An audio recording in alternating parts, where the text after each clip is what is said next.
hari ini, Majelis Hakim Pengadilan Negeri Denpasar akan membacakan putusannya. Majelis Hakim Pengadilan Negeri Denpasar, Bali akan memberikan putusannya dalam kasus pembunuhan Angelin. Dalam sidang sebelumnya, jaksa penuntut umum menuntut Margaret dengan hukuman penjara seumur hidup. Sementara itu, Agustai dituntut hukuman penjara selama 12 tahun. Keduanya juga telah menyampaikan pledoi. Margaret membantah telah membunuh Angelin karena sangat menyayanginya. Sementara itu, Agustai mengaku bersalah dan memohon agar tak dihukum berat.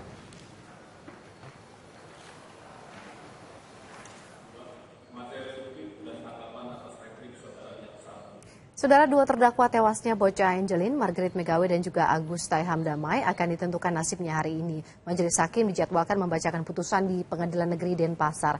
Kita akan bergabung dengan rekan Galuh Praba di lokasi pagi hari ini. Selamat pagi Galuh, pukul berapa vonis akan dibacakan dan apa pertimbangan dari Majelis Hakim ini kemudian untuk membacakan vonis keduanya di hari yang sama? Ya, selamat pagi Woro dan juga Rahmat Ibrahim. Tepat sekali bahwa sidang putusan ini akan berlangsung pada pukul 10 waktu Indonesia bagian tengah pagi nanti. Jadi tinggal beberapa jam lagi kami akan menyampaikan seperti apa hasil putusan sidang yang akan dibacakan oleh Ketua Majelis Hakim Edward Harisinaga. Nah, saya sebetulnya sudah berada di sini sejak pukul 6 pagi tadi untuk mengabarkan kepada Anda segala peristiwa yang mungkin saja terjadi di Pengadilan Negeri Denpasar ini untuk Anda. Mengingat sidang yang akan berlangsung pagi nanti ini adalah sidang yang sangat penting, tentunya tidak hanya bagi masyarakat Bali, tapi untuk masyarakat Indonesia yang memang mengikuti kasus ini dari awal, yakni dari pertengahan tahun 2015 lalu.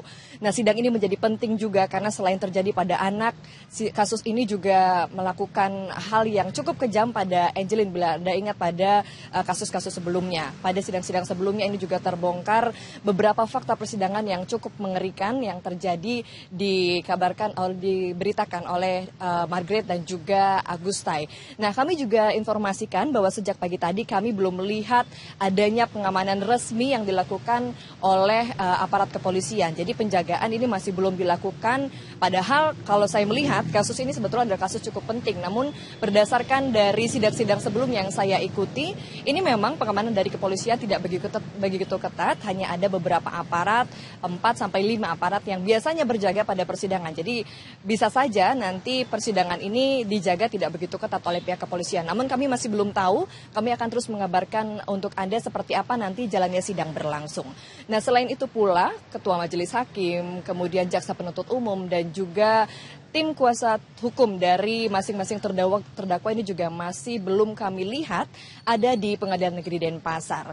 Nah, kami juga akan mengingatkan Anda soal kasus pembunuhan Angelin yang terjadi cukup lama dan akhirnya keputusannya akan ditentukan hari ini.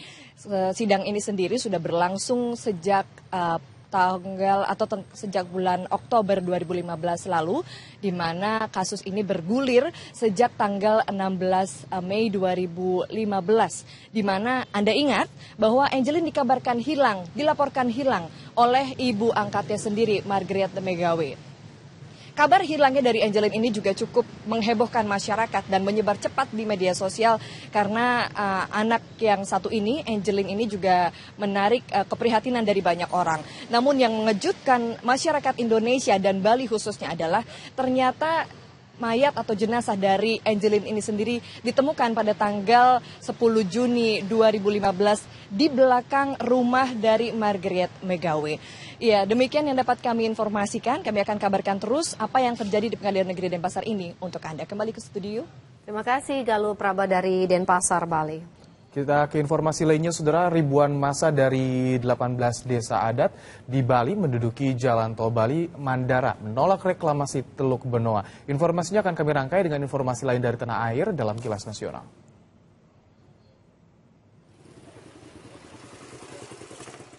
Diduga akibat tersengat aliran listrik tegangan tinggi saat memperbaiki menara radio komunikasi, seorang pekerja instalasi di Ngawi, Jawa Timur tewas mengenaskan. Upaya evakuasi menurunkan jenazah korban berlangsung hingga lebih dari 4 jam akibat minimnya peralatan. Seorang pria ditemukan tewas di sebuah bengkel di kawasan Jalan Pegasengan Asri, Gang 6, Surabaya. Korban tewas diduga keracunan setelah pada malam harinya berpesta minuman keras oplosan bersama 4 rekannya. Untuk mengetahui penyebab pasti kematian korban, jenazah dibawa ke kamar jenazah Rumah Sakit Dr. Sutomo untuk diotopsi. Kasus ini tengah dalam penyelidikan Polsek Jambangan. Ribuan massa dari 18 desa adat di wilayah Badung dan Denpasar menduduki jalan tol Bali Mandara untuk kembali menunjukkan sikap menolak reklamasi Teluk Benoa. Selain melakukan aksinya di depan jalan tol Bali Mandara, sebagian massa juga melakukan aksinya di Teluk Benoa dengan menggunakan perahu. Tingginya curah hujan menyebabkan banyaknya jalanan dan tanah yang amblas di Kecamatan Purba Ratu, Kota Tasikmalaya, Jawa Barat. Amblasnya tanah ini menyebabkan 5 rumah warga terancam ambruk. Selain itu, belasan kuburan di dekat pinggiran sungai juga tertimbun tanah longsor. Hingga kini pemerintah belum merelokasi warga di sekitar pinggiran sungai yang terancam longsor. Tim Liputan Kompas TV. Yang juga menjadi sorotan, saudara, diduga kelebihan muatan kapal motor Suwarna Bahtera miring ke kiri dan nyaris tenggelam di Pelabuhan Nusantara, Kota Parepare, Sulawesi Selatan. Akibatnya sejumlah penumpang panik berhamburan keluar kapal. Kapal Suwarna Bahtera nyaris tenggelam karena kelebihan muatan dan sebuah truk 10 roda menjadi penyeimbang kapal ini agar tidak tenggelam. Petugas otoritas pelabuhan segera mengingatkan penumpang agar tidak mendekat ke kapal dan peristiwa ini membuat penumpang kapal Suwarna Bahtera panik.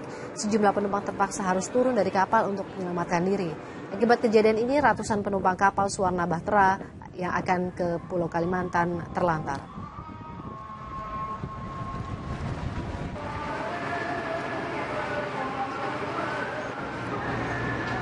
Insiden lainnya, saudara, akibat jarak pandang terbatas karena kabut tebal, sebuah minibus di Banyumas, Jawa Tengah terperosok ke jurang sedalam 5 meter. Kondisi jalan yang licin, hujan lebat ditambah kabut tebal membahayakan pengguna jalan di jalur wisata Baturaden, Banyumas, Jawa Tengah. Naas karena kondisi ini, sebuah mobil minibus terperosok ke dalam jurang sedalam 5 meter. Sopir mengaku tak bisa melihat yang ada di depannya saat kabut tebal menyelimuti wilayah ini. Tidak ada korban jiwa dalam peristiwa ini.